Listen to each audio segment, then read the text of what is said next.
Hello guys, welcome back to our YouTube channel. There is big news coming from South Korea.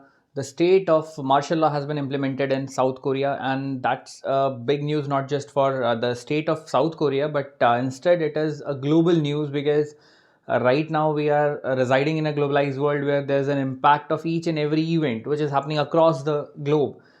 It does affect rest of the countries as well, and there's no difference in this case as well.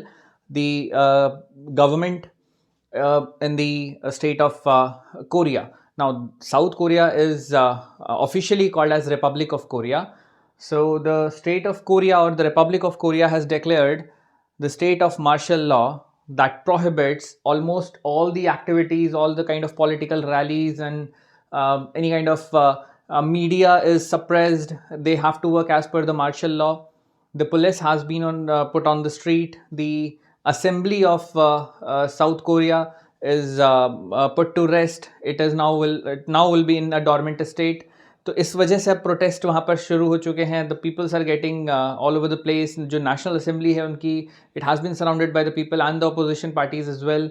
As a result of that situation critical है. This is going to affect us as well. हमको कैसे effect पड़ने वाला है इसका? कल की market definitely कहीं ना कहीं इस असर के साथ खुलेगी.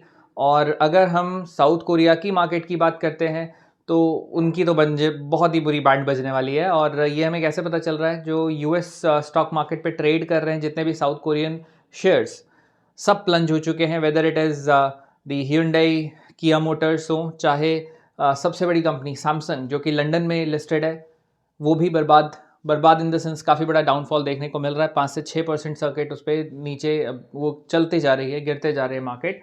और ये सिचुएशन अभी कब तक ऐसी रहेगी ये बता पाना बड़ा मुश्किल है, बिकॉज यहाँ पर एक पॉलिटिकल गिमिक है. ये पूरा एक पॉलिटिकल डिसीजन है. अगर हम गवर्नमेंट को समझें कि रिपब्लिक ऑफ कोरिया में गवर्नमेंट काम कैसे करती है, तो वो हमारी गवर्नमेंट से बिल्कुल अलग तरीके से काम करती है. वहाँ के प्रेसिडेंशियल इलेक्शन और जनरल इलेक्शन का जो कॉन्सेप्ट है वो बहुत अलग है हमसे. तो एक बार उसको भी समझेंगे इस वीडियो में, और करते हैं शुभारंभ इस वीडियो का.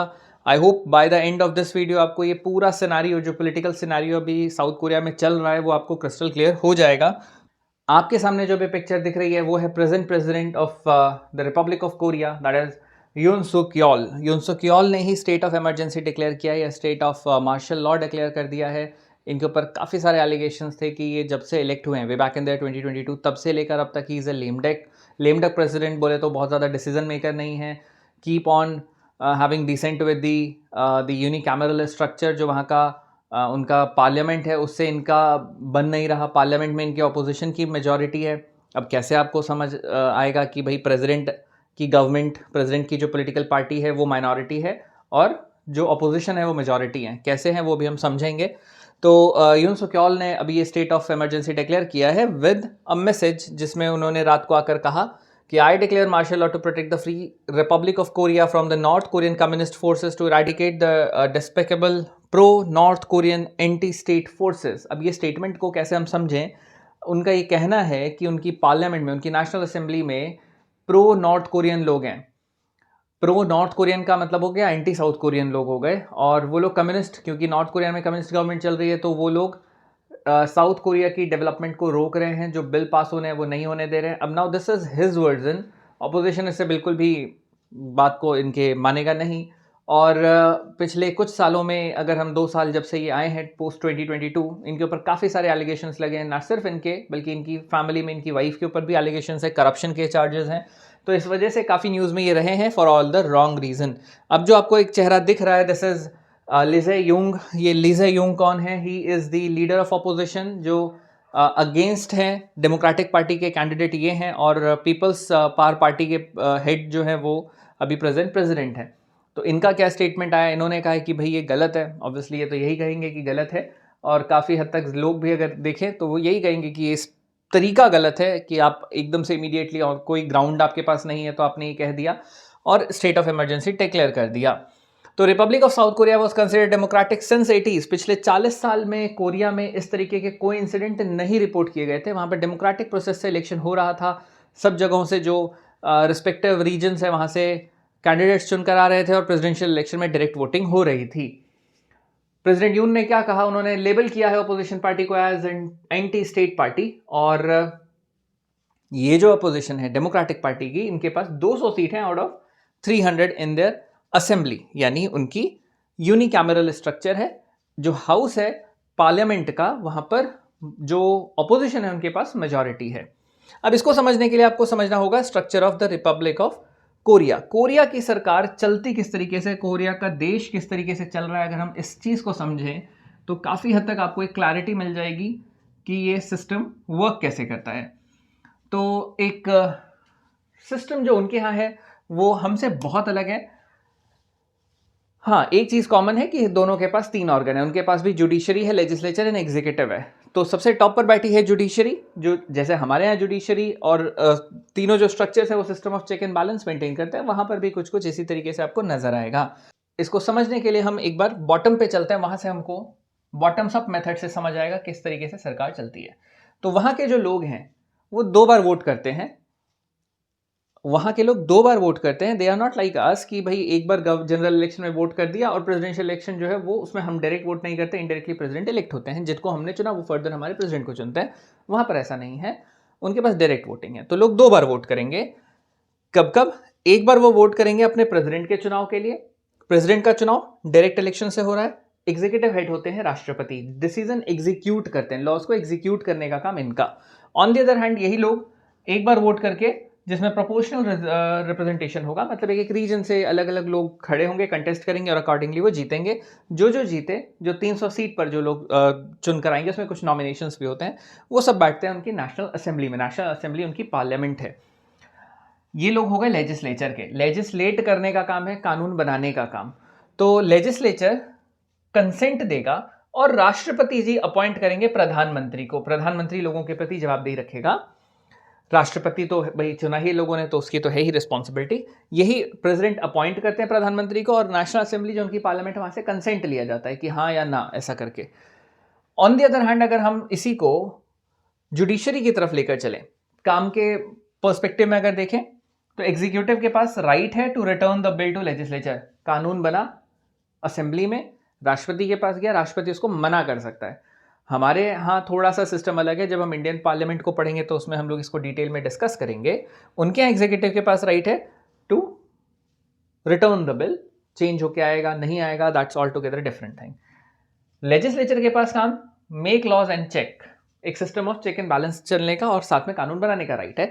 जो कानून बनेंगे उसको वापस से राष्ट्रपति भेज सकता है।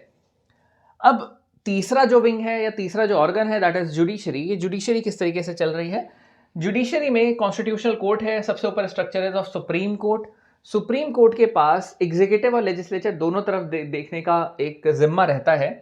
अगर राष्ट्रपति कोई भी ऑर्डर दे रहा है तो जुडिशरी उसके ऑर्डर को रिव्यू करने का राइट रखती है एंड राष्ट्रपति को इम्पीच करने का भी राइट रखेगी। On the other hand legislature की तरफ वो ये देखेगा कि जो भी कानून लेजिस्लेचर बना रहा है वो क्या प्रॉम्प्ट, क्या वो एज पर कॉन्स्टिट्यूशन है या नहीं है। अगर है, वेल एंड गुड। नहीं है तो कॉन्स्टिट्यूशनल वैलिडिटी चेक करके उसको खत्म कर सकता है, रिडंडेंट बना सकता है वहां का सुप्रीम कोर्ट। तो ये उनके जुडिशरी, लेजिस्लेचर और एग्जीक्यूटिव का सिस्टम है। डायरेक्ट इलेक्शन ही हो रहा है प्रेसिडेंट का। नेशनल असेंबली में जो लोग जा रहे हैं, यानी यूनिकैमरल जो पार्लियामेंट है, वहां पर जो लोग जा रहे हैं उसमें भी प्रोपोर्शनल रिप्रेजेंटेशन है। रीजन वाइज अलग अलग जगहों से लोग चुनकर आते हैं। जैसे सियोल एक रीजन हो गया, इंचॉन एक रीजन हो गया, तो इस तरीके से अलग अलग रीजन्स वहां पर बने हुए हैं।